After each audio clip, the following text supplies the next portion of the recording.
환상의 동양이라는 책인데요.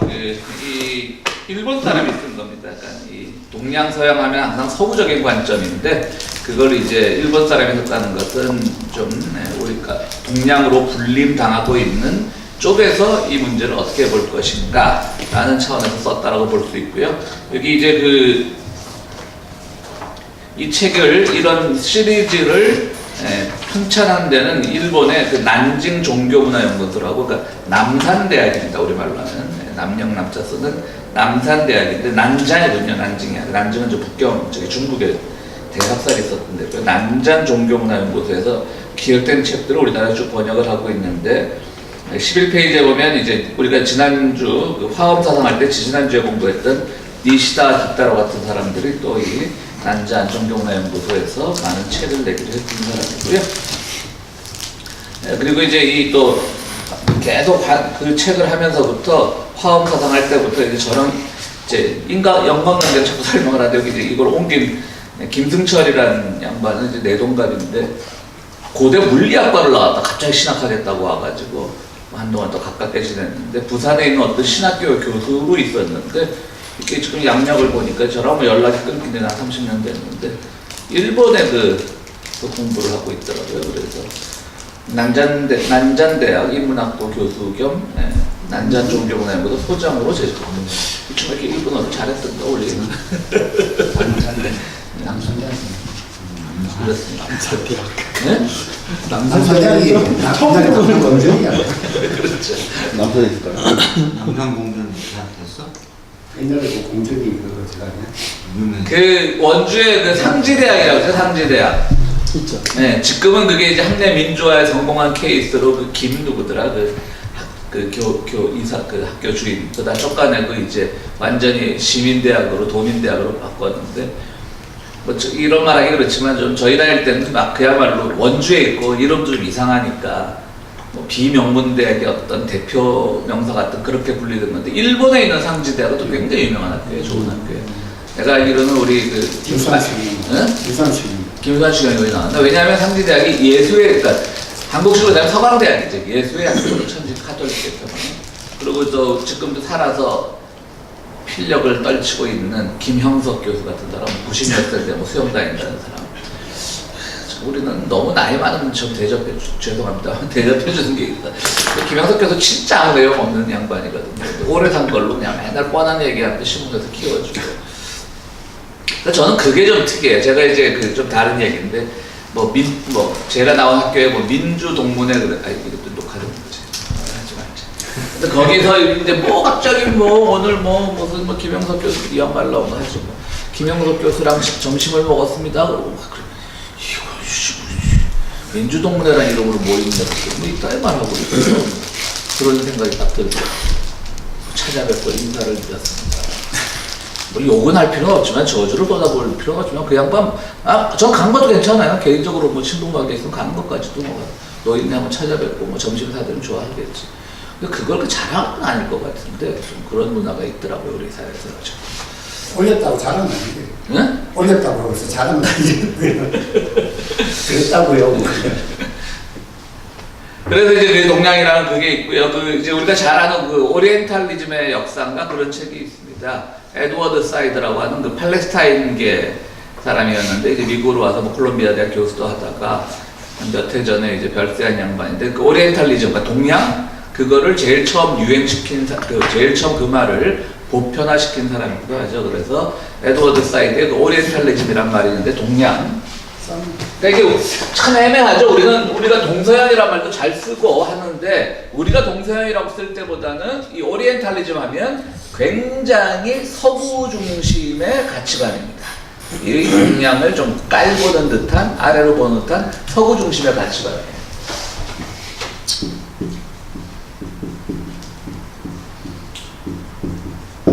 한글로 쓰겠습니다. 스펠링 R이 나고 하나 빠질까. 그거는 요즘 와서 이제 그 에드워드 사이드가 에드워드 사이드는 이거는 철저하게 서구 중심의 시각으로 동양을 분석하려는 분석하려는 의도였다는 거죠. 이렇게 에드워드 사이드는 정리를 하고 있고요. 그래서 그 모든 것들은 일종의 동양에 대한 폄하,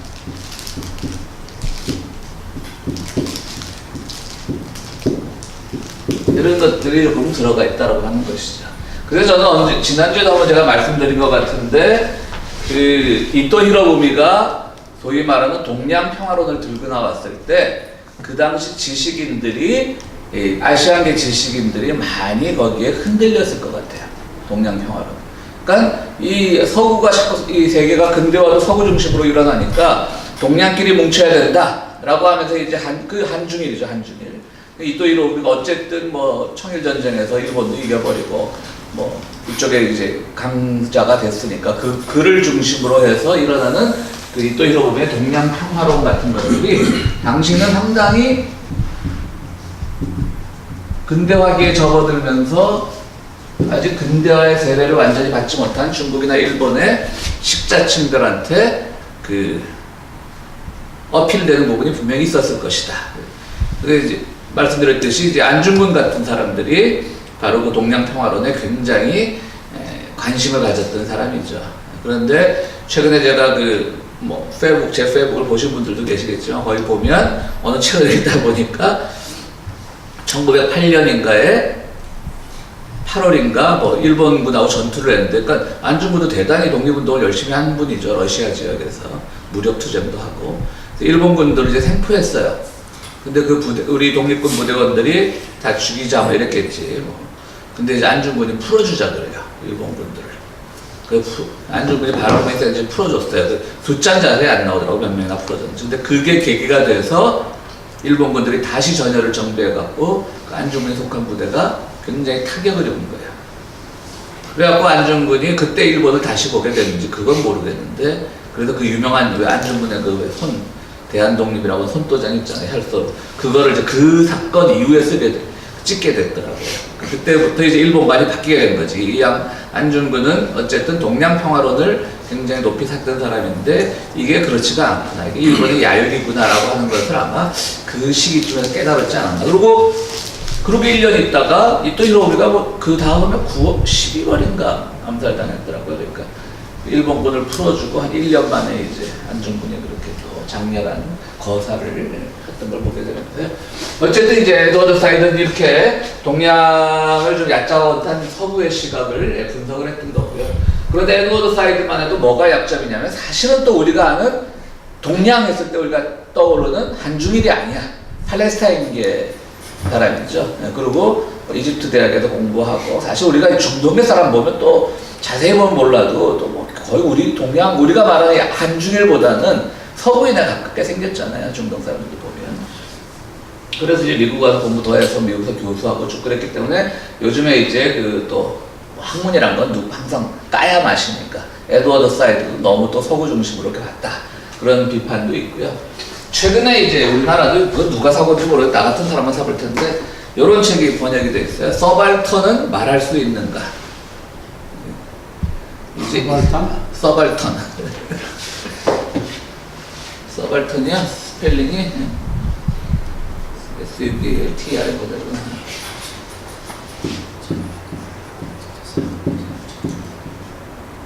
서발턴이라고 해서 이거는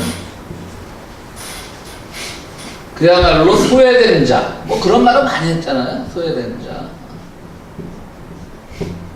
약자, 이런 말인데, 이게 막스의 개념과는 좀 다른 게, 막스는 계급적, 물질적으로만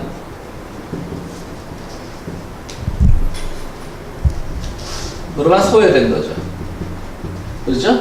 또 민족주의자들은 뭐 약소민족 이런 거 따지면 민족적으로 소외된 걸 따지는데, 이 서발턴 개념은 어떤 약자냐면 하여튼 모든 데에서 다 약자인 거예요. 그래서 그 약자들이 어떻게 지금 기성문화와 같이 뭐 부딪히고 싸우고 할 수 있는가. 그러니까 예를 들어서 우리가 한국식으로 따지면 지금 한국의 서발턴들은 누구예요? 그러니까 이제 계급적인 거 빼고. 응? 그건 약간 지역적인 거고. 어떻게 보면 한국의 서발턴들은 사실은 지금 태극기 부대예요.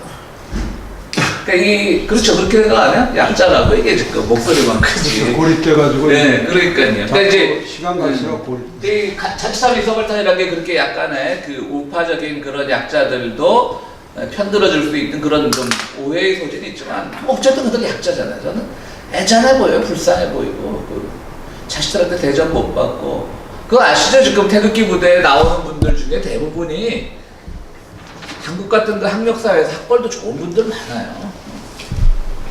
근데 자기들이 뭐 젊을 때 열심히 살다가 이제 뭐 한동안 그야말로 대기업에서 자식들이 잘 키우고 뭐 이랬는데 나이 들어갈수록 자기들의 발언권이 안 먹힌단 말이에요. 자식들 키울 때는 아버지가 벌어다 주는 돈을 한마디 하면 예의하는데도 이제 지들 밥벌이 하면 그 말 안 듣고 그러다 보니까 이제 자꾸 자기들끼리 소외되는 거죠. 그래서 이 스마트폰이 문제야. 스마트폰은 이 컴퓨터에 비해서 훨씬 작동법이 쉬우니까 이거 보면 모든 거기에 가짜 정보가 다 들어있거든. 저도 분석을 생각을 해봤는데 지금 현재 매스컴에서 막 나타나는 시대적 변화를 갖다가 따라가기가 겁이 나는 거야. 사실. 겁이 나죠. 자기들이 소외되니까 그러면은. 네. 근데 지금 TV조선 강식들이나 이런 것들 계속 보내고 있는데 하루 종일 그걸 듣는데 그건 자기네들이 아는 게 많거든요. 네. 그게 딴 사람이 아니라 우리 어머니인 거예요. 그렇더라고 보니까. 항상 드러나요. 알고 봤더니 어머니뿐만 아니라 그 나이 시대들이 다 그래. 또 낯익은 이런들이 나오고 귀에 익은 뭐 박정희 나오고 뭐 이러면 과거사를 딱 조명해 보면 지금 젊은 것들은 책으로만 배웠단 말이야. 뭐 박정희 시대가 어쩌니 저쩌니 뭐 김재규가 어쩌니. 근데 자기들은 경험해봤단 말이에요. 그걸로 이제 밀고 나가야지. 책으로 배운 니들이 뭘 알아 이러면서 이제 그렇게 되는 거죠. 그래서 이 서발턴 문제가 굉장히 지금 이 동양 에드워드 사이드의 이 오리엔탈리즘 사상을 이어받은 새로운 어떤 소외된 사람들의 접근하는 연구 방법론으로 지금 뜨고 있다. 나도 그냥 서발턴인 게 무슨 말인가 싶어서 이 책을 한 2년 전에 산 것 같은데 아직 못 읽었어요. 서발턴이란 말 자체가 또 어렵잖아요. 그래서 이걸 또 맨 처음에 살 때는 우리 교재로 해볼까 했더니 뭐 책도 재미도 없더라고요. 나오자만 읽고 말기는. 자, 그렇게 해서 이제 동양이라는 말이 나왔고요. 이제 그러면 오늘 책을 중심으로 한번 들어가 보겠습니다.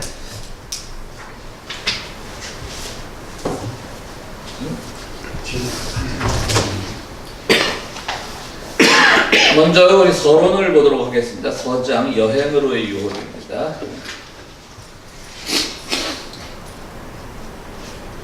포스텔이라고 하는 16세기 프랑스 최대의 그리스도교 신비주의자가 있었다고 합니다.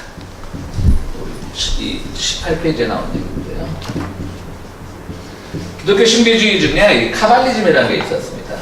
제가 알기로는 시기로 시작하는 건데 기독교 신비주의죠.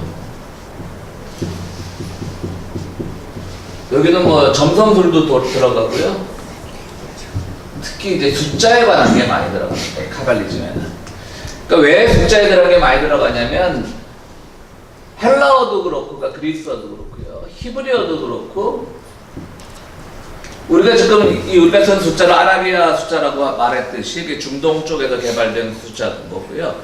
그 당시에는 숫자가 없었죠, 히브리어가. 그러니까 히브리어가 쓰일 때는 또는 헬라어가 쓰일 때는 하나의 알파벳이 하나의 숫자를 표현을 했습니다. 그러니까 그 알파벳 가지고 이제 뭐 계산을 할 때는 또 쓰는 거죠. 그래서 우리가 이 기독교 성경의 제일 마지막 책인 요한계시록에 보면 그 잘 아는 666이라는 사탄의 상징이 나옵니다. 그래서 그 성서는 신약이니까 헬라어로 쓰인 거죠. 그럼 이제 우리가 뭐 진짜로 숫자 아라비아 숫자 666 보고 뭐 666이 한참 유행할 때는 막 실제로 그런 일이 있었어요. 택시 타는데 앞에 택시 탈 때 모르고 이제 기사에 택시 번호를 보니까 666이더래 끝자가. 그래서 진짜로 한국에서 있었어요. 신문에 났었어요. 목사가 하나 뛰어내리다 중상을 입었어요. 사탄의 택시라고. 농담 아닙니다. 직접 기억이 있습니다. 근데 그 666은 아무 상관이 없어요. 그리고 우리가 지금 뭡니까 이게 바코드. 그래서 사람 몸에도 뭐 바코드가 들어간다 뭐 이런 얘기 하는데 지금 우리 몸에만 바코드가 뭐 주입 안 된 거지. 실제로 우리가 지금 바코드에 노출돼 있는 거죠. 뭐 불쾌는 하죠, 솔직히. 스마트폰이라는 게 결국 뭐 우리가 몇 날 몇 시에 뭐 어디 있었냐까지 다 등장이 되니까, 증명이 되니까, 뭐 법정에서도 많이 증거자료로 쓰이고. 근데 그 바코드란 게 뭐 무슨 말인지 모르겠는데, 그게 어떻게 숫자로 풀었으면 그게 666이긴 하대요. 그거 들은 적이 있어요. 하여튼 뭐 들은 것 같아요. 그걸 어떻게 뭐 기호잖아요. 하나의 숫자를 보여주는 기호인데, 그거를 뭐 아라비아 숫자 형태로 바꾸면 뭐 진법 어떻게 해서 뭐 그것도 뭐 제가 직접 들었어요. 666이긴 하대요. 그러니까 그 이제 보수 꼴통 민족들이 주장하는 말인데, 그런데 그 요한계시록에 있는 666은 헬라어로 쓴 666은 그걸 알파벳으로 바꿔보면 황제거든요. 황제. 그럼 당시에 이 요한계시록이 쓰여질 당시 황제가 누구였냐면 그 악명 높은 네로였거든요. 네로. 내가 네로를 지칭하는 거예요. 그러니까 네로 시절은 정말 저주받아야 될 시절이고 악마 같은 존재인 거죠. 그러니까 그렇게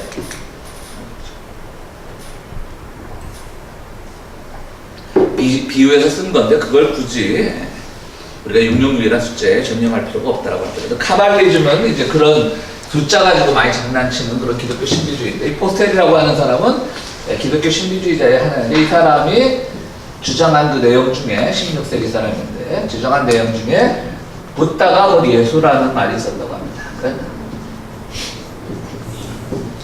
프랑스 사람들인데 16세기에 그러니까 붓다에 다 알고 있었다는 얘기죠. 중국에도 갔다 와서, 뭐 인도도 갔다 와서. 그래서 붓다가 곧 예수라는 말을 했고요.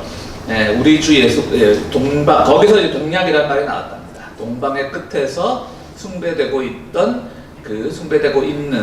부처는 우리 그리스도의 다름 아니다라는 말을 했다고 합니다. 그러면서 이 동양 사상에서, 오리엔탈리즘에서 두 나라가 대표적으로 거론이 되는데, 하나는 인도하고 하나는 이집트입니다.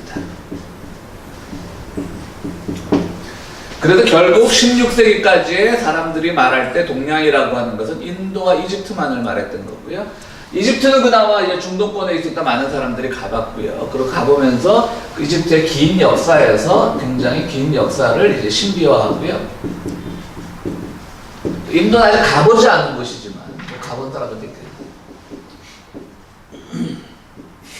가보지 않은 곳에 대한 뭐 동경 뭐 이런 것들이 이제 되면서 그들에게 있어서는 인도와 이집트밖에 없었다라고 하는 거죠.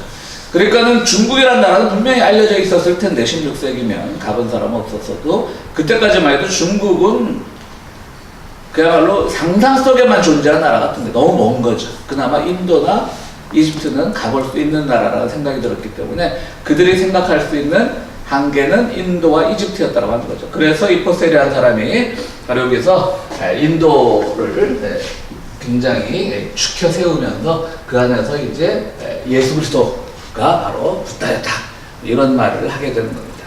그 다음에 이 사람이 하는 말 중에는 불교의 윤회설은 그리스도 철학, 불교의 윤회설은 그리스 철학자 피타고라스의 설을 모방한 것이라고 생각을 했다고 합니다. 그러니까 피타고라스도 이제 우리가 잘 아는 피타고라스의 정리, 뭐 삼각형에서 뭐 우리 고등학교 때 수학 시간에 배운 거 있잖아요. 그 피타고라스로부터 불교의 윤회설을 따왔다라고 말을 했고, 이것을 이어받은 사람이 누구냐면 마테오 리치. 중국에서 선교하던 마테오 리치가 이거를 가져와서 불교나 유교에 대해서 기독교와 유사한 점을 많이 찾으려고 노력을 했고요. 실제로 지금 중국어에서 하느님을 이제 상제라고 하죠. 상제. 중국어 성경으로 이제 하느님이 상제라고 합니다. 옥황상제 뭐 이런 거 같이 상제라고 하는데요. 그 말도 사실은 마테오 리치의 번역이었습니다. 마테오 리치가 예수의 선교사로서 중국 등지에서 선교하면서 그런 말들을 많이 했고요. 근데 이제 마테오 리치가 오늘날 선교에서도 이제 왜 중요하냐면, 이 양반의 선교 정책이 그 종교에 들어가서 그 종교에 복장을 하고 그 종교의 가치관을 기독교적으로 해석을 해주고, 이런 것들을 상당히 정말 처음 기틀을 열은 사람이죠. 문을 열은 사람입니다. 그렇기 때문에 사실은 유교라고 하는 것이, 천주교라고 하는 것이 중국에서도 그랬고 한국에, 그러니까 조선에 들어왔을 때도 그랬고, 소위 말하는 선비 계층에 접근을 할 수가 있었던 겁니다. 그러니까 마테오 리치의 선교 전략, 더 넓게 나가서는 가톨릭의 선교 전략, 또 그걸 좀 좁게 보자면 예수의 선교 전략. 예수회라는 것은 개신교가 종교개혁을 일으키면서 가톨릭 안에서 새로운 종교, 우리도 개혁해야 된다고 일어난 운동이 예수의 운동이잖아요. 그 로욜라라고 하는 사람이 일으킨 종교 운동이 예수회고, 그렇기 때문에 이제 오늘날 그 한국에도 선교사들은 주로 예수회 선교사들이 많이 있습니다. 뭐 예를 들어 박정희 때 뭐 민중들하고 함께 뭐 판자촌들과 선교 이런 분들 중에 다는 아니지만 예수의 선교, 예수의 신부도 출신이 많고요.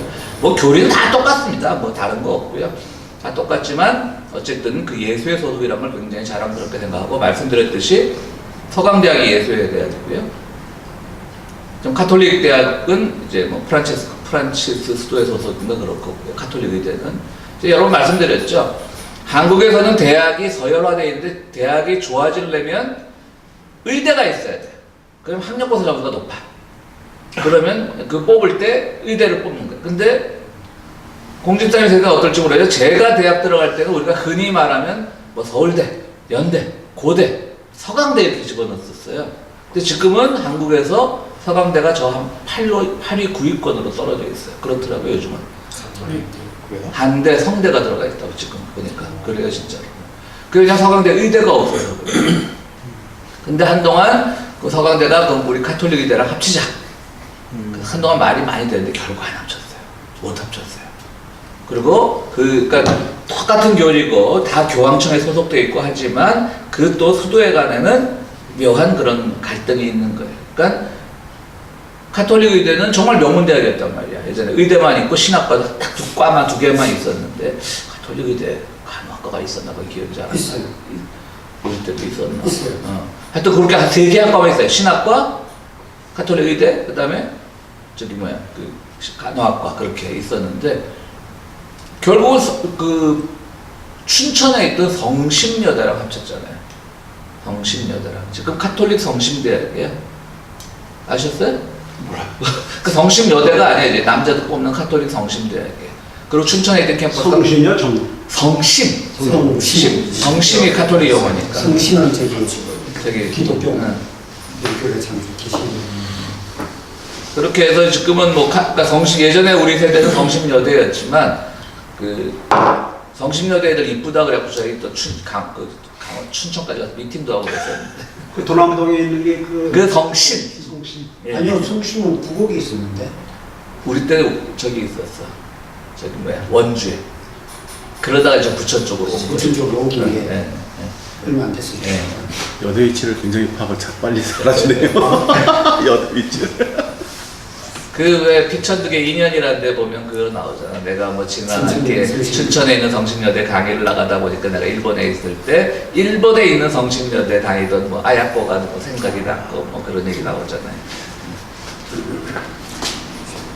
뭐 나는 고등학교 때 경영 굉장히 잘했는데 왜 이렇게 됐지? 고등학교 국어교과서도 외우고 있을 정도로.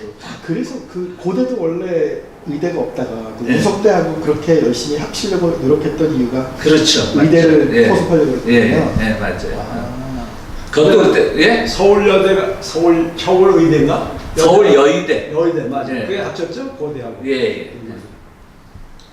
근데 그 서울여의대가 일제나 일제시대나 그 그러니까 일제 후에 해방 후나 6.25 전후까지는 서울여의대였지만 그게 50년대 중반부터 우석대학이라는 이름으로 바뀌어서 일반 학과도 있었어요. 우석의대가 있었고 뭐 경영학과 몇 개 인문계학과가 있었어요. 그게 이제 고대랑 합쳤던 거예요. 그 우석은 그 누가 만든 거죠? 아니 그 여자 서울 여자. 여의대 그건 잘 모르겠어요. 우석병원 뭐 이런 이름 써있는 게 다 대관령 지금 그게 고대지 네? 지금. 그게 교대병원인 거예요 결국은. 우석이요? 네. 아 지금은 또 우석대학이 그 이름을 받아서 또 전주의 우석대학이라고 그 학교 재단이랑은 상관없이 이름만. 이름만 했습니다. 옛날에 해화동 로터리 있었잖아요. 그 맞아요. 그쵸, 네, 서울여자니까. 맞아요. 근데 예전에는 여자 의사에 대한 그게 별로 인기가 안 좋았어요. 그렇죠. 그래서 우리 어머니가 맨날 그때는 우석 서울여의대 그냥 들어가는데 거기 안 들어갔다고 거기 가서 니들 고생 안 시켰는데 맨날 아직도 말씀하시고 근데 이렇게 학교가 이렇게 합해져 치면 네. 그 묘한 기류가 있더라고요. 예를 들면 예전에 우석대를 졸업한 사람이 네. 지금은 고대 교우가 되는 거예요. 그렇죠, 그렇죠. 근데 이제 고대 교회에서는 그걸 좀 약간 좀 인정을 안 해주는 게 좀 있고 애매한 그런 한국이 좀 있더라고요. 뺑뺑이도 안 껴주려고 그러는데. 그러면 같은 학교 가면 빽빽이도 안 껴주는데 경기가 어리는데. 돈 걷을 때는 다 껴져요. 요즘은 껴줍니다. 왜냐면 이제 없잖아요. 아, 그렇지. 그리고 막내가 뭐 환갑이 넘었어요. 네, 그러니까 어쩔 수가 없어요. 그렇지, 내가 빽뺑이 일기인데 아니 근데 반갑니까? 여기 고대 교회에서도 그 구분해요. 이 사람 무슨 그 고동원 씨는 맨날 이 고동원 씨가 듣는데. 고동원 씨 맨날 무슨 때 주지 아니라 연대가 붙인다고. 연대는 여기 3년짜리, 아니 3개월짜리 무슨 경영자 네. 과정이 있어요. 그것도 인정해줘요. 그걸 인정해 준다고 완전히 동문회가 지금 우습게 운영한다고. 고대는 그 정도는 아니라는 거지. 요즘 학교에서도 그런 문제 있잖아요. 과잠 아무나 못 입게 하는 그런 그러니까 문제 그것도 있잖아요. 웃기는 거야. 다니는 애들조차 해도 네. 같은 학년에서 신분차가 있는데 졸업생들은 더 심하겠죠. 어쩔 수 근데 없어요. 제가 아는 분 하나는 옛날에 우석대학에 대학에 핸드볼부 있는 학교가 성균관대하고 우석대학인가 2개밖에 없었어요. 아씨. 그 우리가 잘 아는 성균관대 핸드볼부 출신 누구냐면 가수 서유석. 근데 제가 아는 분은 뭐 대학이 없으니까 뭐 보통 그러면 이제 대학들 안 가거나 뭐 공부해서 일반 대학 가거나 뭐 그 당시에는 뭐 운동하는 데들이 요즘처럼 지금은 뭐 핸드볼은 지금도 마찬가지일 거예요. 그렇죠? 인기 없는 스포츠는. 그래서 하여튼 우석대학 경영학과인가 갔어요. 의대는 못 돌아가니까 이제 핸드볼 선수 스카웃이 됐어. 근데 뭐 취업도 없고 그러니까 군대를 갔어. 근데 갔다 왔더니 고대랑 편입이 돼 있는데 그 고대 경에서 그걸 근데 고대 쪽에서는 의대만 흡수하겠다 그런 거예요. 그러니까 학교에서 의대로 다 편입시켜버렸어. 그 양반도 머리 싸며 공부했지. 평생 고등학교 때부터 운동만 하던 양반인데 지금 산부인과 의사하고 있어.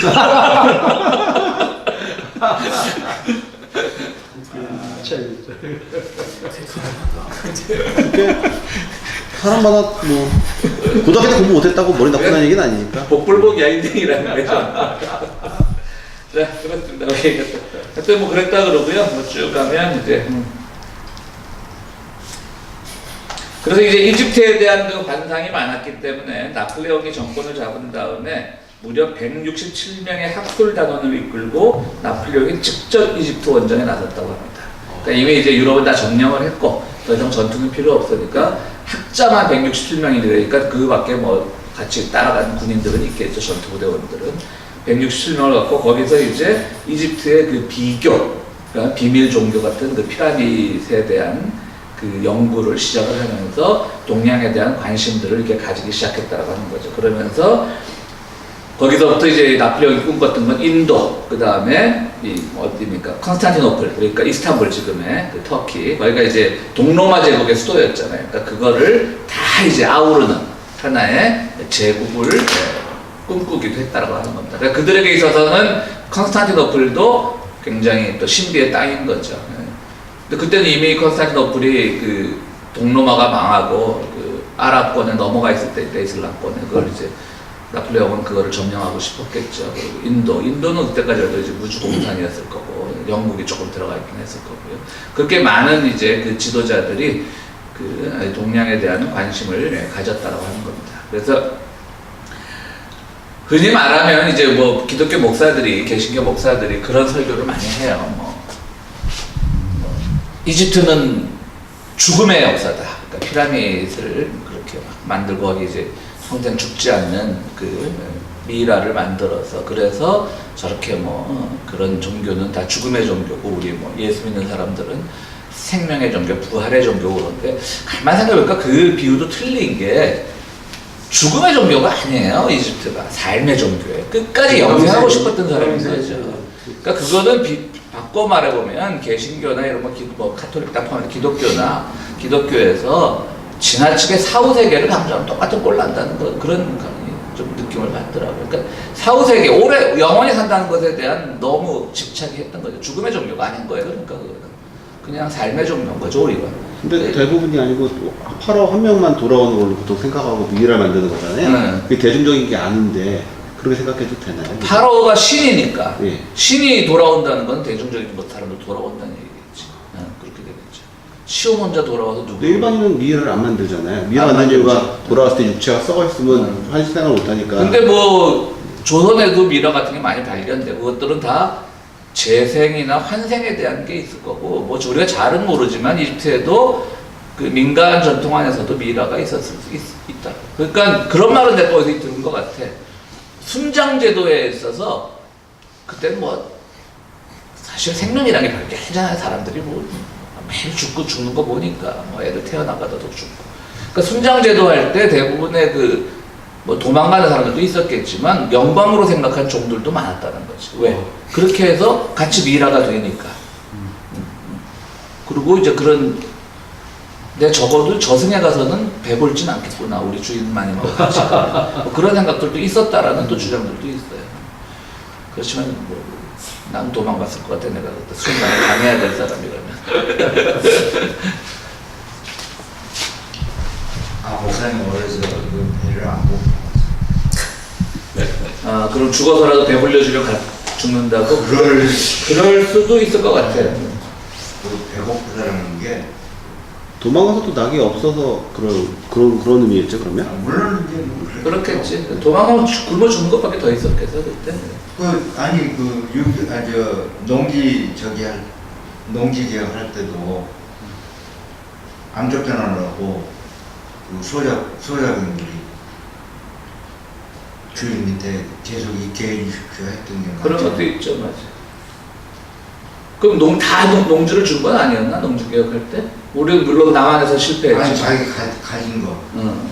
자기 소작한 거. 어. 그래서 하여튼 동양에 대해서는 무궁무진한 보물창고라고 설명할 만큼 이 책에서 많은 사람들이 신비적으로 보고 그랬던 거고요. 많은 사람들이 이제 그 중국에 대해서 이제 중국까지도 관심이 넓어지면서요.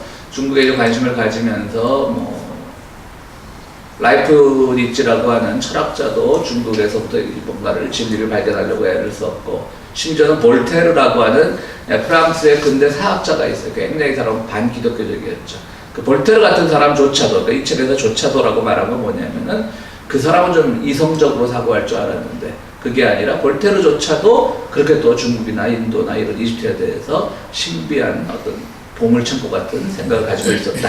많은 사람들이 이제 이렇게 자꾸 이제 동양을 신비화했다라고 하는 거죠. 결국 이 저자에 따르면 이 미지의 동양이라고 하는 것은 신비화하고 소위 말하는 비주류라고 생각을 했던 것이고요. 그렇기 때문에 그 말은 바꾸어 말하면 자기들만의 세상이 주류였다는 거고, 그럼 동양을 어디서부터 포함시킬 건가? 한중일, 이집트, 인도, 그게 아니라 결국 이 책에서 주장하는 거는 그 유럽 중심, 서유럽 중심, 그러니까 프랑스죠. 쉽게 말하면 프랑스 이태리죠. 그 당시에 독일도 게르만족이나 이쪽, 그러니까 약간 야만이었고, 스페인 쪽은 쳐주지도 잘 않았고, 거의 가톨릭 전통이 있었지만 쳐주지도 않았고. 그러니까 이쪽에서는 심지어는 피레네 산맥 이쪽도 다 동양으로 봤다는 거예요. 중부 유럽에서 봤을 때는. 프랑스나 이쪽 사람들이 봤을 때는 자기들과 다르면 다 동양인 거야. 그러니까 동양이라는 위치도 개념도 애매하다는 거지, 이 저자는 지금. 우리는 그냥 아시아권을 다 동양이라고 얘기하는데, 처음에 동양이라는 말을 쓰기 시작할 때 이처럼 주류가 아닌 비주류들, 낯선 것들은 다 이제 동양이라고 불렀다. 심지어 스페인까지도 그렇게 말을 하고 있습니다. 결국 그 사람들이 거기서 찾고자 하는 것은, 동양으로 자꾸 진출하고자 했던 것은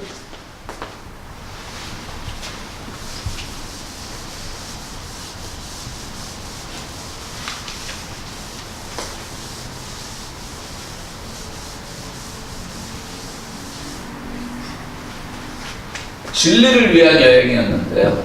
진리를 위한 여행 혹은 탐구였는데요. 이것은, 이 진리라는 것은 새로운 진리가 아닌 거예요. 그리스도교를 대체할 새로운 진리가 아니고 진리를 확증하기 위한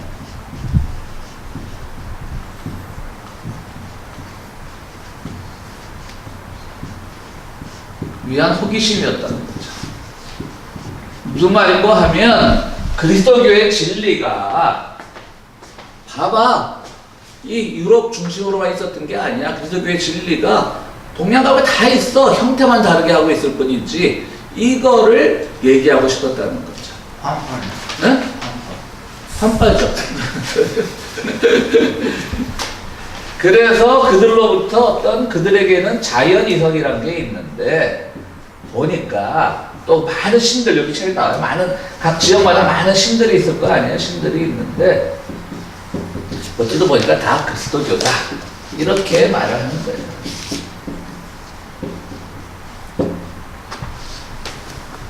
이 20세기 들어서 이제 비교 종교학자 중에 이제 칼 라너라고 하는 이 책에 나오지 않았네요. 칼 라너라고 하는 유명한 그 종교학자가 있는데요. 이 사람이 말한 것 중에 이제 익명의 그리스도인 뭐 이런 말이 있어요.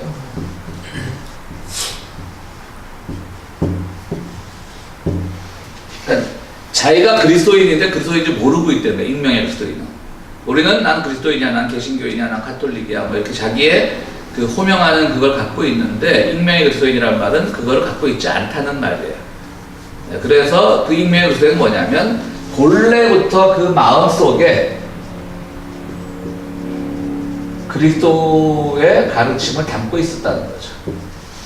그렇기 때문에 그들은 다른 종교를 믿는 사람들이 아니라 우리와 같은 종교를 믿는 사람이라고 그렇게 믿어야 된다는 거죠. 그게 이제 오늘날 그 비교 종교학 하는 사람들이 제일 근거 업적으로 생각하는 칼 라너의 사상이기도 한데요. 저는 늘 얘기했지만 제가 늘 얘기하는 거 이쪽 저쪽 다 욕먹는다고 하는 게 저는 이게 필요가 이것도 일종의 오리엔탈리즘이에요.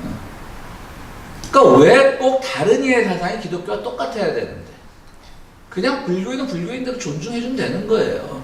근데 그런 말을 하면 이런 종교 간의 대화 운동하는 사람들은 뭐 이렇게 다 막혀있냐고 우리 다 종교는 같아. 종교 같지 않아. 왜 같아야 되는데 달라요. 그리고 다르다고 그러니까 싸울 필요는 없는 거잖아요. 그죠? 다름을 존중하고 그 종교 이외의 어떤 교학 체계 이외의 어떤 일을 할 때 같이 연대하고 같이 협력하는 것이지 왜 그걸 꼭 같은 종교를 만들어야 되냐는 거예요. 그러니까 예를 들어서 뭐 비교 종교학자들, 기독교 계통의 비교 종교학자들이 어떤 승려들하고 이렇게 뭐 학회 같은 거 할 때 불교에도 구원이 있다 이런 말 해주면 막 스님들이 좋아해. 트인 목사라고 트인 신부라고 화를 내야지. 야 구원 그건 니네나 받아. 우리는 그런 관심 없어. 그래야 되는 거예요. 진짜 스님이래요. 구원이라는 용어 자체가 기독교적인 용어인데 일종의 오리엔탈리즘이에요. 그게. 그런 용어로부터 자유로워져야 되는데 그래서 제가 한국에 있을 때도 그랬지만 지금도 뭐 글 쓰는 것에서 그렇지만 그런 소위 말하는 진보적인 주류에도 잘 못 끼는 이유가 그런 것들을 가지고 너무 우리가 좀 장난을 하는 것 같아요. 왜 기독교인들을 포함시켜야 돼요? 최근에 뭐 언젠가도 얘기했지만 그 여기 뭐 산상수훈이라는 그 영화를 어떤 스님이 만들어서 보러 갔다 왔는데 별 내용 없어요. 그러니까 스님이 뭐 기독교의 진리를 이해하기 위해서 애썼다는 건 높이 살만한데 그게 지금 또 그렇게 같아지면 뭐하는데 그분이 아는 대로 기독교를 해석한 거예요. 뭐 그분의 시각에 그건 뭐 높이 사요. 그리고 그 영화를 만들었다는 것 자체도 저는 잘했다고 박수 쳐주지만 그렇게 해서 두 종교가 그럼 결국은 알고 보니 똑같은 거네 이랬을 것 같으면 2000년 동안 종교 간의 투쟁 싸움도 없었어요. 뭐 옛날 학자들은 그런 거 연구 안 했을 것 같아. 벌써 보면 이미 뭐 붓다가 그리스도였다 그러고 뭐 윤회설은 피타고라스의 사상을 이어받은 거라는 말이 이미 오래 뭐 진짜 수천 년 전부터 나왔었는데 저는 그냥 그런 종교 간의 대화는 그런 점에서는 우리가 서로 존중하고 저만큼 존중하는 사람이 어디 있어요. 우리 교회는 영진 스님이 설교도 했는데 기독교에 대한 믿음이 부족한 거 아니고 난 그래서 황교안이 합장 안 한 거 나는 높이 지켜준다니까 난 잘했다고 본다니까 저는 그게 왜 이슈가 되는지 모르겠어요.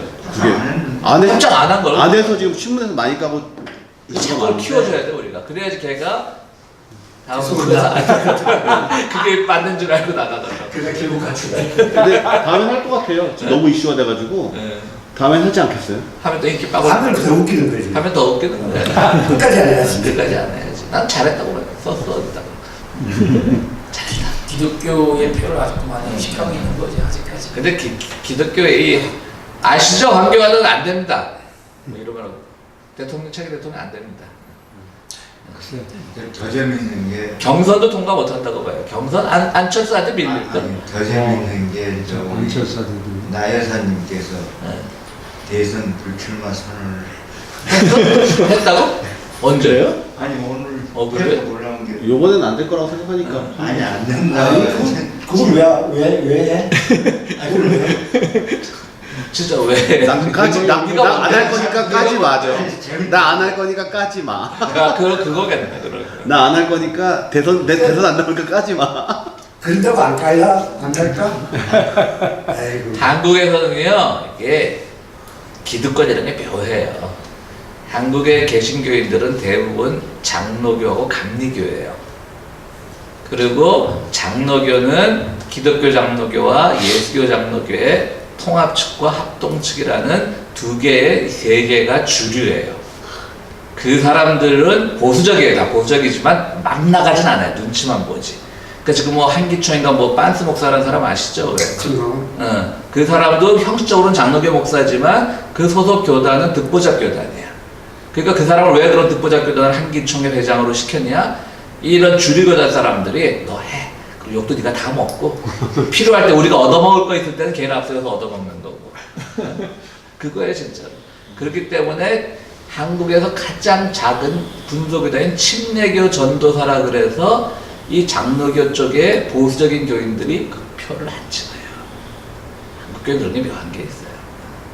그런 황교안이가 입장표인가 그러면? 예? 황교안이가 어디? 침례교 쪽이거든. 침례. 아주 군소교단. 한국에는 모든 면에서 그 이류예요. 이류. 그러니까 주류 쪽에서는 그냥 부추기주하고 그러니까 세금 모으기 위해서 이용하는 거지 절대 인정 안 해요. 그러니까 제가 보기엔 본선 경쟁력은 황교안하고 안철수를 놓으면 본선 경쟁력은 황교안이 있을지 몰라요. 그런데 당내 경선에서 이 착각을 하고 안철수의 확장성을 믿고 안철수가 자유한국당 후보로 나설 가능성이 높죠. 그치? 근데 본선에 가면 안철수가 훨씬 더 떨어져요. 다 보거든. 이쪽 저쪽 눈치 다 보다가 왜. 황교안이 굉장히 이 사람은 좀 뭐랄까. 저희 아버지가 의견을 들으면 안철수가 경선을 이길 것 같지는 않아요. 그래 또? 왜냐면 얘는 뭐야 이거 분위기니까. 네. 근데 또 이 같은 편이라고 인정을 안 하시고. 그렇지. 지금까지는 그렇겠지. 근데 황교안 좀 이렇게 사람이 교활하게 보이잖아. 저런 사람들이 황교안이라고 쓰잖아요. 카톡으로 파이어 시켜도 될 사람.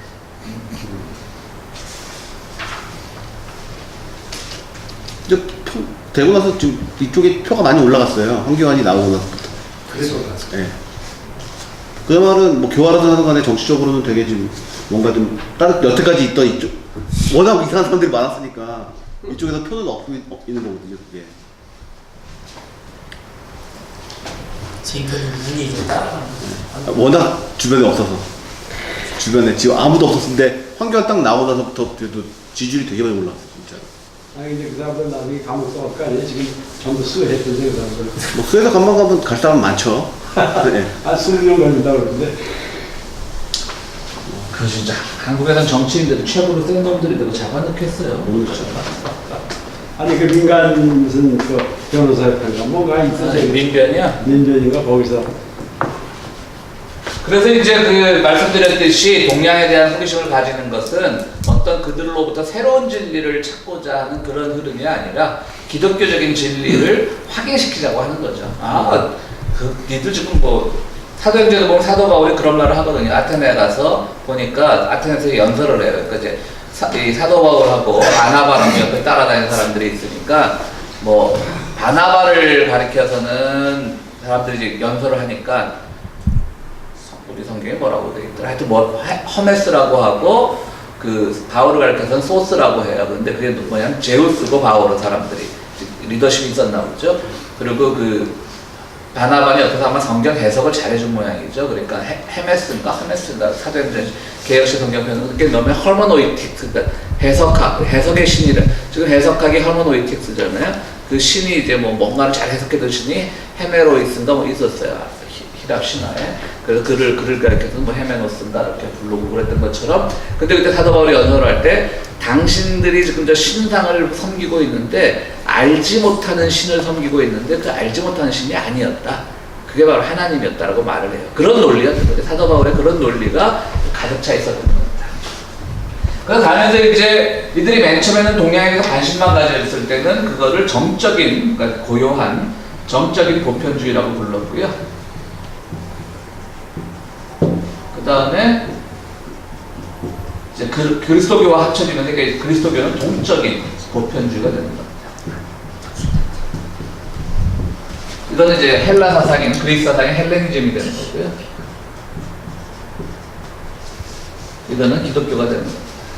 그런데 헬레니즘에서는 주로 뭐 문서나 주장을 통해서 이제 동양을 이해하려고 했다면 그리스도교가 점점 파워 커지면서 특별히 이제 선교라는 게 시작되면서 그게 이제 16세기 이후거든요.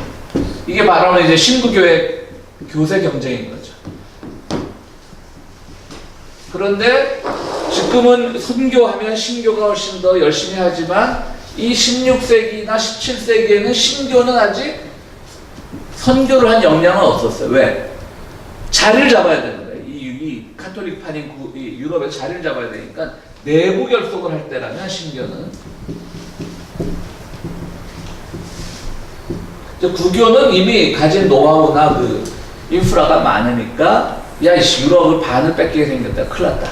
바깥으로 눈을 돌려보자. 그러면서 선교에 나서게 되는 거죠. 그래서 이제 마테오 리치가 중국에 가고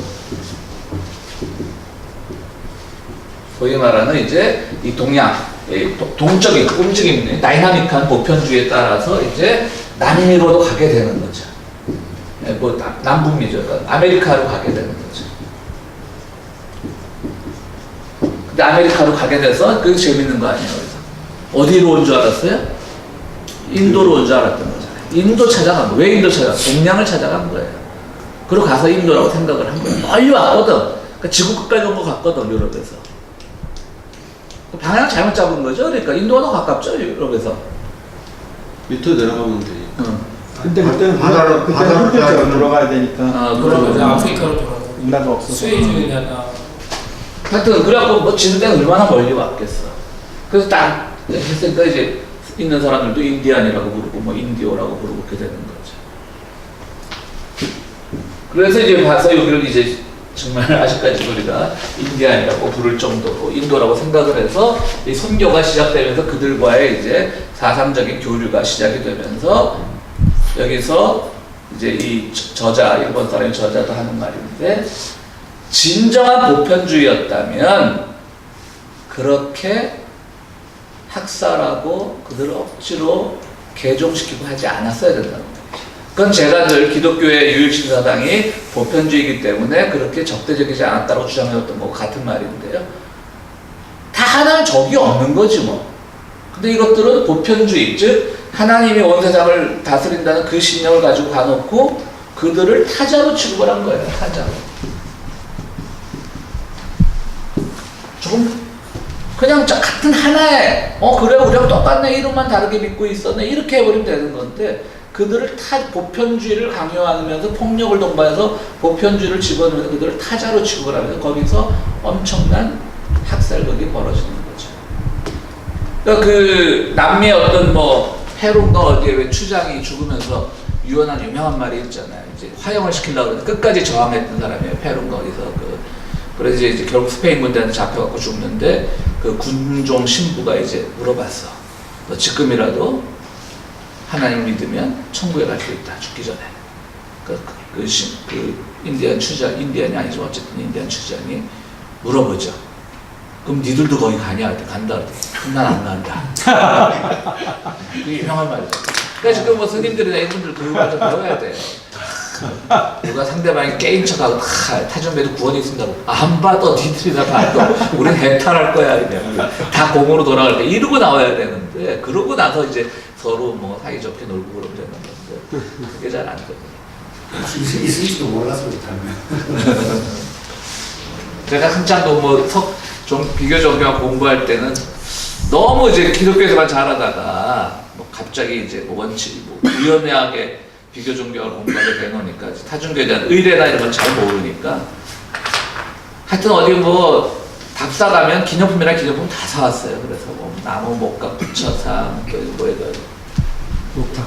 목탁, 뭐 염주, 또 카톨릭 가면 그런 거 뭐 그런 거 또 굿구경도 많이 다녔거든요. 굿에다 또 사다리 사오고 그 제 방에 촥 넣으면 집사람이 간식하듯이 한을 촥 죽으면 어디 하나 걸리고 근데 한번 비계종교가 빠지면 한 번쯤은 다 빠지잖아요. 근데 나는 빠지진 않았어요. 그냥 배우고 싶어서 그런 의례를 가르치. 그러니까 나는 어떻게 보면 진짜로 내가 독실한 크리스찬이야. 진짜예요. 너무 익숙해져 있어서 그리고 이제 막 보수적인 교회를 다녀서 머리에 철들고 거기에 대한 모순점을 발견했다면 떠날 수도 있는데 제가 다닌 교회는 굉장히 특이한 교회였어요. 뭐 얘기했는지 모르겠는데 그 태고종 본사 봉원사라는 절이 있었는데요.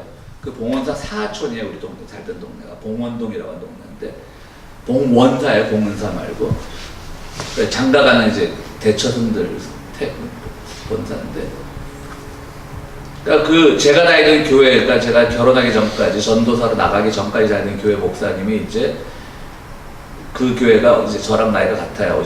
58년도에 개척을 했는데 연대가 빈땅이 많았잖아요. 그때만 해도 담도 없었어요. 제가 대학 들어갈 때만 해도. 그러니까 그 연대 쪽에 하나를 그냥 거기서 천막을 지고 교회를 시작한 거야. 이 양반이 머리가 좋았던 거지. 왜? 기독교 대학이니까 이 교회가 좀 자리를 잡으면 연대에서 딱 나오니까 그래. 딴 것도 아니고 교회인데 가져라 그러고 줄 줄 알았던 거지. 근데 이제 점점 학교가 커지니까 그 연대는 바보냐고 쫓아내는 거예요. 건물까지 지어놨는데 천막에서 이제 가서 부럭부럭 건물까지 지어놨는데 이분이 한이 맺힌 거야. 그래갖고 봉원사 주지를 찾아갔어요. 그래갖고 나 교회 짓게 땅을 달라고 그랬어. 이 양반도 대단하냐고. 봉원사에서 줬어요. 그래서 이 양반 우리 어릴 때 그 양반이 한 1년에 그 예화를 한 번씩은 꼭 들어 설교 시간에. 기독교 학교 연대보다 훨씬 낫다고. 그래갖고 교회 이름도 처음 해보니까 다른 이름이었던데 봉원교회라고 짓고 봉원사 밑에 그 스님들이 훨씬 낫다 그러고. 그러니까 무슨 얘기하다 그러니까 목사님은 한 번도 뭐 개종의 유혹을 느껴본 적은 없으셨던 그런 것도 없었어요. 저. 네, 진짜. 아니 뭐 이거 좀 죄송한 말이지만 그렇게 막 거기 막 힘채고 빠져 있는 것도 아니라면 네. 좀 딴 데도 눈 돌리다가 이렇게 뭐 그러니까 어떻게 보면 뭐 하나님이 나를 보면 이상할지 모르겠지만 나는 내가 주인인 거지 이 종교에. 그러니까 굳이 내가 그 양반 싫다고 예수님 싫다고 나갈 이유가 없는 거지 내가 주인인. 느낌은 주지스님 느낌인데 내가 도와.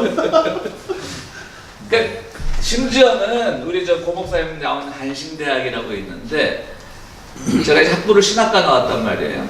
그러면 3년짜리 MDB라고 하는 그 세미나리 과정이라는 데를 졸업을 해야 되는 거예요. 근데 뭐 알다시피 또 한국은 뭐 학교 격차에 따라 교수 내용도 다 차이가 나잖아요. 그러니까 말은 대학원 과정이지만 거기 가봤자 제가 학부에서 배운 것만도 못한 걸 배우는 거예요.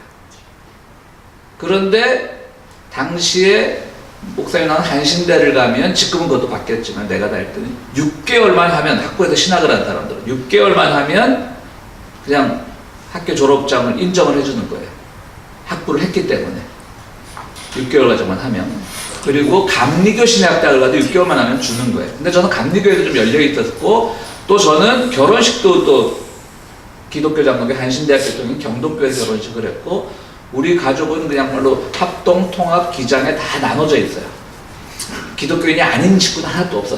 삼족을, 친족, 처족, 외족 통틀어서.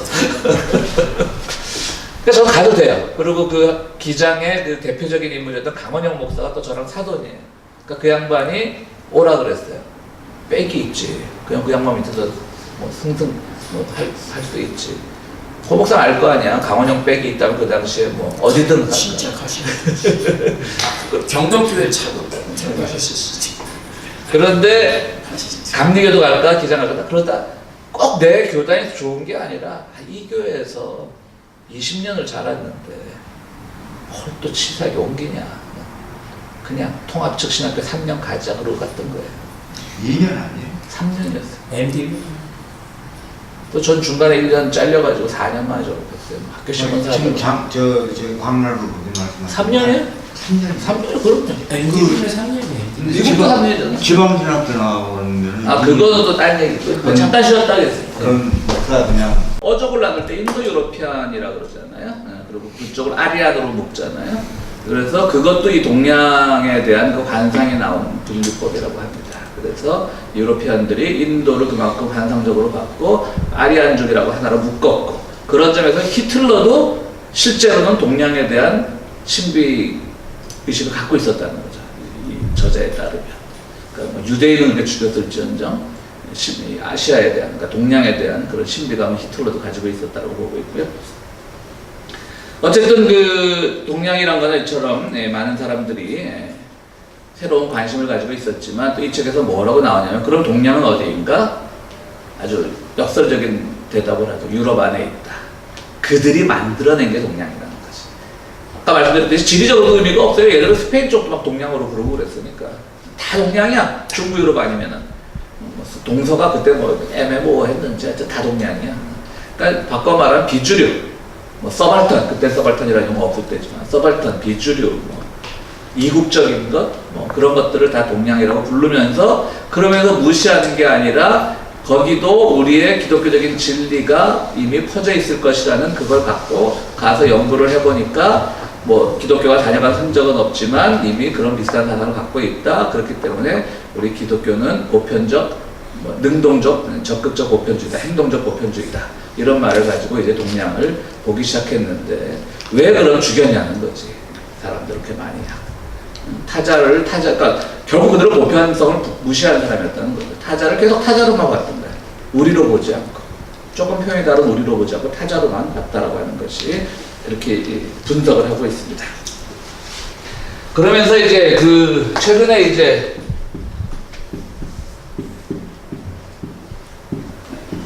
발견주의라는 말이 있죠. 그래서 이제 막 가다가 인도를 가고 막 인도 찾아가다가 남미대로 북미대로 다 발견을 한 거예요. 그죠? 네, 그래서 이제 그걸 발견주의라고 하는데 최근에 우리 PCUSA가 작년에 제가 속한 그 미국 장로교 PCUSA가 작년에 그거를 포기 선언을 했고 그 다음에 성공회가 미국에서 굉장히 진보적이거든요. 에피스코팔 처치죠. 성공회가 한 10년 전쯤에 이 발견주의를 뭐라 그럴까요? 폐기를 했습니다. 그러니까 아메리카 대륙은 발견한 게 아니에요. 발견주의란 말은 뭐냐면. 그러니까 또 완전히 서구식 사고방식인 거예요. 본래 그 땅에 있었고 사람들이 살았던 거예요. 자기들이 가서 정착을 했거나 침략을 한 거지 없던 땅, 뭐 미지의 땅을 자기들이 발견한 게 아니잖아요. 그래서 그걸 발견주의라고 하는데 네. 왜냐면 거기 항상 교회들이 앞장서 있었으니까. 특히 뭐 남미는 좀 카톨릭이라고 모르죠. 북미는 어쨌든 똑같이 그 카톨릭이 쓰던 그 발견주의적인 시각으로 이 땅을 정리했으니까. 발견주의라는 그것도 있잖아요. 발견하고 말뚝 박으면 내 거. 그렇죠. 그런 거, 그건 좀 카톨릭적인 거죠. 네. 근데 이제 그 미국도 초창기에 이제 우리가 뭐 추수감사절 행사할 때마다 청교도가 와서 뭐 메이플라워를 타고 와서 뭐 100몇 명이 살아나와서 첫 번째 감사절 해서 그런 거지. 자꾸 미국이 그 잠론교가 제일 처음 들어왔다고 알고 있죠. 실제로 그렇지 않아요. 그 사람들이 처음 상륙한 사람이 아니잖아요. 그죠? 실제로 들어온 사람들은 감리교 계통이었어요. 감리교는 우리가 감리교의 창시자가 누구예요? 존 웨슬레라고 하잖아요. 감리교라는 메소디스트라는 걸 만든 사람은 존 웨슬레가 아니에요. 그러니까 존 웨슬레는 감리교라는 명칭을 모르고 죽은 사람이에요. 재밌는 거는. 이 사람은 죽을 때도 성공의 신부로 죽었어요. 죽을 때까지. 그런데 이제 새로운 그런, 이 사람이 이제 옥스퍼드 근처에서 뭐라 그럴까, 영성운동, 성령운동을 했죠. 유명한 이제. 그거에 이제 은혜 받아가지고, 이제 미국으로 건너오는데 새로운 이제 성공회라는 게 너무 이제 카톨릭 색채를 못 벗어나고 막 너무 이제 경직화되어 있다고 보고 오는데 뭐 교회 다니는 분들은 한두 번씩 그 예화 다 들어봤을 거예요. 오다가 배가 막 풍랑을 만나는데 막 존 웨슬레는 겁이 나서 막 부들부들 떠는데 유럽에서 온 그 경건주의 교단인 모라비안들은 그냥 내 인생 그냥 다 주님 것이오냐고 그 풍랑 있는 바다에서도 아주 침착하게 있었다는 거예요. 찬송을 부르고 거기서 이제 존 웨슬레가 감동을 받아서 뭐 미국에 가서 감리교 운동을 시작했다 이렇게 되는 거죠. 그냥 다 들어보셨죠? 그 정도 예화는 모라비안 얘기. 근데 옛날 어떤 교회? 예술하면 항상 나오는 얘기. 아니 그거 말고 우리 왜 딸내미 4명하고 와이프가 가르쳐 죽고 근데 뭐내 마음. 아, 그 찬송가 작곡하는 그 그 양반은 그 선교사는 그- 아니고 그 양반 뭐 법률가였던가 뭐 그래 그 당시에 뭐 시카고에서 무슨 뭐 박람회 열렸는데 그 박람회 관계자였던 뭐 그런 거 있어요. 그러니까 뭐 약간 비슷한데 뭐 하여간 우리 그 얘기는 많이 들었는데 지금 그 얘기는 감리교 얘기라고 그런데 예. 그렇게 미국을 온 사람들이 종교의 그 자유 또는 뭐 어쩌든 왜 그 사람들이 이렇게 인디안들을 초창기부터 그것도 기독교의 정신이었어요. 그렇게 죽였어. 그러니까 지금 동양하고 마찬가지인 거예요.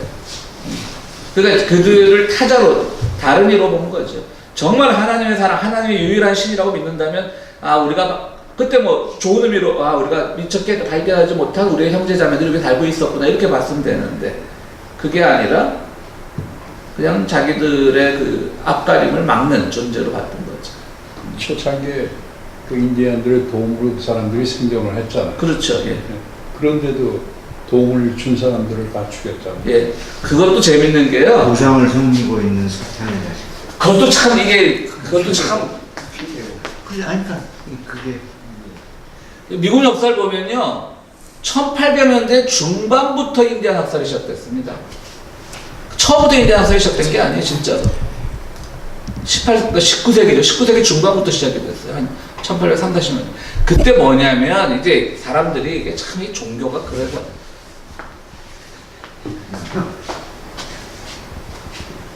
그, 미국 땅이 황량하잖아요. 그럼 뭐 자꾸 오니까 뭐 개발할 땐 좀만 해. 그런데 그때 뭐 기차도 생기기 전이고, 뭐 자동차도 생기기 전이고, 오로지 말에만 의지해서 다닐 때인데, 땅은 넓고.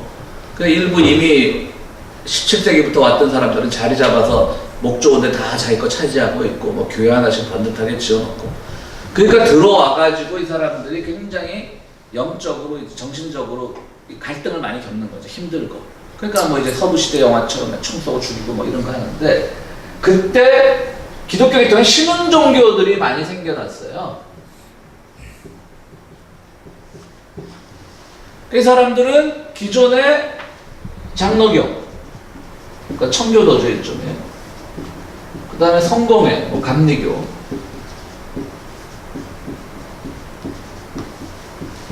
요 두 개 중심으로. 그 다음에 회중교회라고 완전히 미국식 자유교회가 있었어요.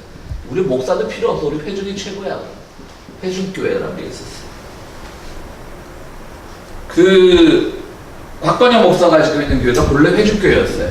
그게 콩그리게이셔널 처치라고. 이거는 이제 목사 제도가 있긴 있지만 없어도 돼요. 누가 평신도가 나와서 해도 되고. 그리고 이제 침례교 같은 건 나중에 생긴 거고요. 이제 그 아까 말한 모라비안 이런 사람들이 오면서 경건주의 일파로 침례교가 생겼는데, 침례교가 여기서 가장 큰 정치적으로 타락한 우파 집단이죠. 이렇게 생겼는데 이런 것들을 제외하고 신흥 종교들이 막 생긴 거예요. 그때 생긴 것들이 이제 퀘이커 이런 사람들이 생겼죠. 퀘이커는 굉장히 이렇게 명상 중심이고 조용하니까 그렇게 사고를 안 치고 오히려 그 유명한 인디안 루트를, 흑인이죠. 노예 루트를 개발해서 저 남부의 노예들이 해안가 따라서 캐나다가 노예방을 일찍 했으니까 캐나다까지 도망가는 루트를 제공을 했어요. 퀘이커들이 주로. 그리고 각각마다 이제 우리 빨치산들이, 우리 아지트라는 말이 빨치산들이 주로 쓰던 말이었잖아요. 곳곳마다 이제 좀 마음 통하는 목사들하고 연대를 해서 아지트를 만들어 놓고 거기 숨어 있다가 또 밤 되면 먹을 거 싸주면 또 도망가고 이렇게 해서 가는 게 있었는데, 퀘이커는 그 일을 해서는 굉장히 장한 교단이죠.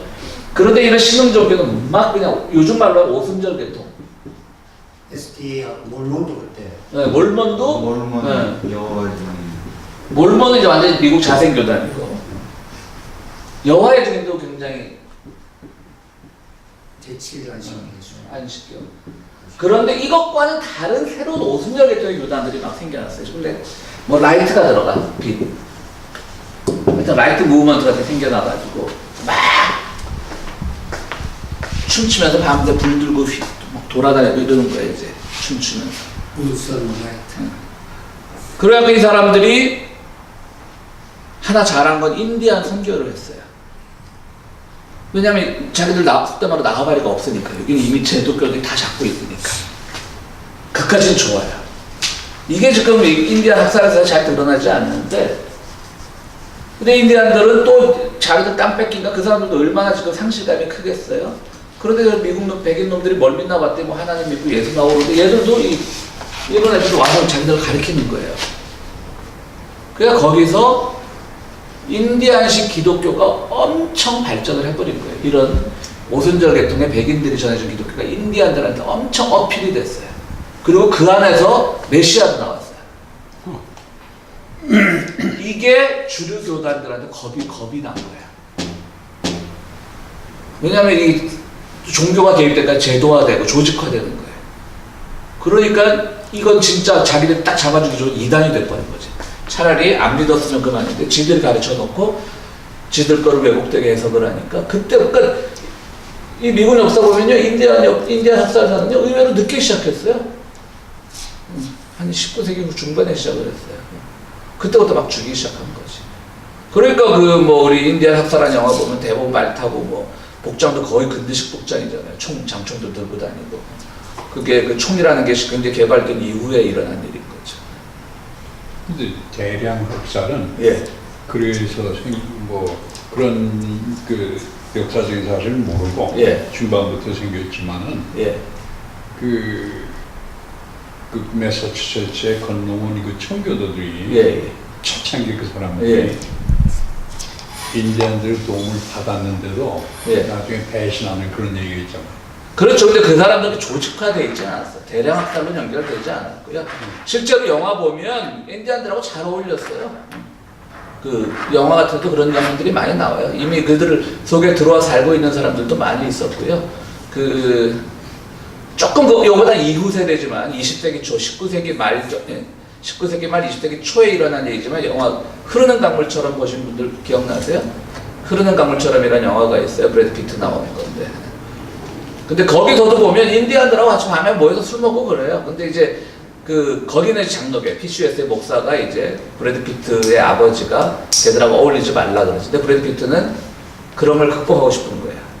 그래서 인디안 여인하고 결혼을 하겠다고 그랬다가 여인이 죽든가 누가 죽이든가 그 인디안 브래드 피트의 애인을 뭐 그런 거 있는데, 그러니까 이 간헐적으로 그런 거 있었지만 집단 학살은 사실은 이 19세기 중반에 그 유명한 뭐 리 장군 뭐지? 운디드니 사건이 있었고. 그렇죠. 그때죠. 그러니까 19세기 중후반. 늦게. 그 운디든이라는 게 상처받은 무릎이니까 그 무릎이라고 인디안 족속 이름이고. 그러니까 실제로 초기에는 뭐 그렇게 없을 리 없겠죠. 지금도 뭐 경찰들이 뭐 흑인들 막 죽이는데 뭐 그렇게 이렇게 조직적으로 일어나지 않았고요. 그게 국가 차원에서 기병대가 가서 대규모 학살이 된 건 오히려 19세기 중후반부터예요. 그러니까 참 역사에서 보면 200년이라는 세월이 엄청 짧은 시절인데 왜 200년 전에 인간들이 그렇게밖에 생각을 못했을까라는 생각을 하고, 근데 또 지금도 거의 뭐 마찬가지고 그렇게 집단 학살이 있지 않겠지만 다른 죄가 집단 학살을 하는 거죠. 그러니까 동양에 대한 신비를 자기들의 계속 말씀드리지만 어떤 보편성, 정말 제대로 된 보편주의로 보듬어야 되는데 보편주의도 아니고 개별주의도 아니고, 아니면 개별주의를 그대로 완전 존중해 주듯이 그것도 아니고 보편 안에 포함시키려고 하면서 타자를 만들어 버릴 거죠. 그대로. 그러니까 이제 관상이라는 거예요. 동양 이분이. 그래서 실제로는 이 저자는 또 뭐라고도 말하냐면 동양인들, 그러니까 흔히 말하는 동양인들이죠. 뭐 책이 제목이 동양이니까 우리가 동양이라는 말 안 쓸 수는 없는데, 동양인들도 동양에 대한 관상을 버려야 된다는 거예요. 그 관상 자체도 서양인들이 만들었는데 우리가 속아 넘어가고 있다는 거예요. 그게 뭐냐면 제가 늘 말하는 뭐 서양 철학에서는 보편과 개별이 막 싸웠는데, 야, 도덕경에서 노자는 벌써 2700년 전에 뭐 2600년 전에 이미 보편과 그 개별의 그걸 뛰어넘었다. 뭐 이렇게 나가는 거. 보편 개별론, 저는 늘 말씀드리잖아요. 이게 왜 중요하냐 그러면 그냥 이 근대사가 서구 중심으로 갔으니까 우리가 보편과 개별의 논쟁을 모르고 넘어가면 안 되니까 우리가 공부를 하는 거지. 그게 또 없이도 살 수 있잖아요. 살다 보면 보편 개별 논쟁.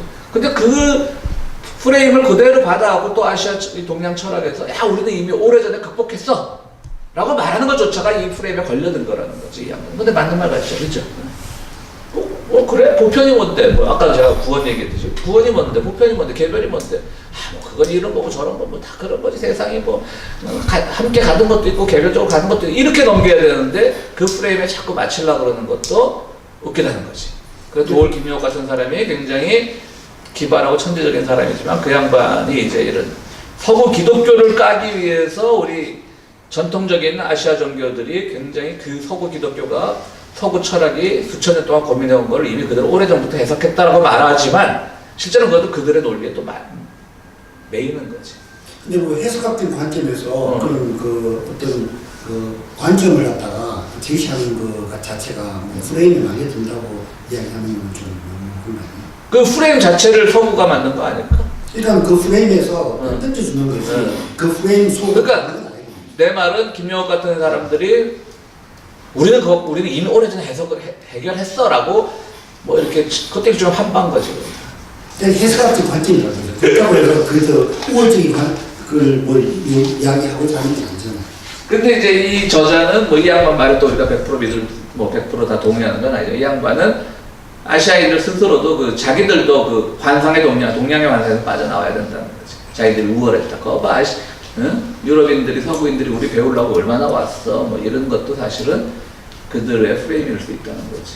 너무 거기 우월감 갖지 말라고 주장을 하더라고요. 비교적 관점에서 보면은 우월이라는 게 없잖아요. 없는 거죠. 근데 우월해 하잖아. 또 우리가 잘났다 그러잖아. 그런 거 많잖아요. 우리가 서양보다 몇 세기 빨리 개발했다. 그런 것도 일종의 그런 것도 확 하면서 뿌듯하게 얘기하고 우월적으로 얘기하지 그거를 겸손하게 얘기하지는 않으니까. 아니 이미 그리고 다 개념적으로 다 선정이 되어 있다 뭐 이런 정도지. 그 우월을 이야기한다는 자체가 좀 여기는 없지. 우리 방에는 없지. 근데 우월적으로 생각하는 사람들 많아 보면. 뭐 서울대 사학과에 있던 사학과인가 신용화라는 사람이 요새 또 정년퇴직하고 심심하시니까 미국도 오고 그러시는데 그 양반도 고조선 문화가 세계 5대 문명 중에 하나였다. 그랬을 수도 있어. 근데 그 당시라는 게 그 인종 개념도 애매할 때 국경 개념도 애매할 거고 또 뭐 유적이 뭐 입주나 이렇게 잘 남아있는 것도 아니고 내가 늘 주장하는 거 5대 문화라고 치자. 그럼 뭐 아니 근데 그러면 인류학 자체를 부정하게 되니까 인류학의 가치 판단이 안 들어가죠. 우리가 뭐 첫 번째 그러니까 고조선의 문명이라는 것이 우리가 생각했던 것보다 상당히 그 수준이 있었고 뭐 그런 것이 있었다라는 정도로 뭐 해석하는. 근데 거기서 끝나지 않고 우리가 고조선의 후예니까 우리가 우월하다 이런 식으로 아니 그렇게까지 가능하니까. 그거는 그렇게 받아들이는 수가 그래 이제 그렇게 컸는데 요만큼 쪼그라들었으니까 뭐 반성을 해야지. 아니 그게 뭐 그러면 이태그는 그다 죽어야지 그 사람. 그러니까 그런 거 있어. 지금 또 이제 김영 씨 말대로 어느 정도 일리가 있는 게 여기 이제 그 사이먼 킴이라고 한국 이름마다 김철무라고 아시죠? 삐종알 키 좀 큰 양반. 그 환빠인 양반이 있어요. 그 양반이 그 지난번에 신영화 선생 아세요? 사이먼 킴? 아니 몰라요. 화빠가 몰랐어. 환웅 그걸 환빠라 그래. 환당고기도 있고. 그분이 이제 그 재출판 기념회 때도 와가지고 요번에 신영화 선생에서 거기 사우스벨로 그 창립자가 또 완전히 환빠 이쪽이에요. 그분이 나이가 90이 다 되냐. 아니 선생님도 그 자리에 계셨어요. 민족주의지 않아요? 예. 근데 이제 그분이 신영화 선생이 왔다고 강연을 오라 그러더라고. 그분 하는 분이 그 사이먼 김이라는 분이. 그래서 아이씨 출판기념회까지 왔는데 안 갈 수 없잖아. 가서 있다가 뒤에서만 보고 선생님이 앞에 앉아 시키려면 뒤에서만 보고. 야 근데 이 강연을 하는 사람들이 참 그거 좀 조심해야 되는 게. 그래도 신영화라는 사람이 한때 한국 사학계 또 한국 사학계 단재 신체호를 제일 먼저 알리고 연구가 대가예요. 뭐 신체. 그러면 그 양반 말을 들어온 건데 저는 말을 안 하죠. 한 9시부터 아시죠? 9시부터 시작해서 신영화 선생 한 11시쯤 나왔어. 난 신영화 선생 나올 때 나와버렸어. 너무 지루해가지고. 근데 이제 그때 그 사이먼 킴이 뭐라 그랬냐면 지금 기병 시작한 것처럼 이거는 나보고 환빠라고 욕하는 사람들이 많은데 환빠가 아니라 그냥 있는 그대로를 보여주고자 하는 거고 우리 신영아 선생이 그런 거를 이제 많이 연구를 했다고 그런 식으로 얘기를 하긴 하더라고요. 그래서 난 그때 또 처음 알았죠. 아, 이게 또 환빠랑은 다른 주장인가 보다. 그때 들으려고 했는데 서설들이 하도 길어가지고.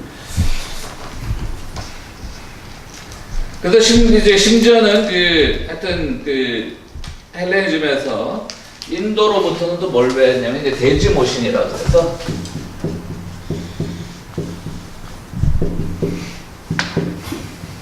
이제 우리 이 헬레니즘 사상에서 이미 이제 플라톤을 중심, 그러니까 기독교 신학은요 플라톤의 이데아 사상이 정리한 게 신학적으로 정리한 게 기독교 신학입니다. 그러니까 기독교 신학은 그냥 근저에는 플라토니즘이 깔려 있다고 생각하시면 됩니다. 그러니까 이제 이데아, 어떤 진리의 근원, 하나님인 거죠.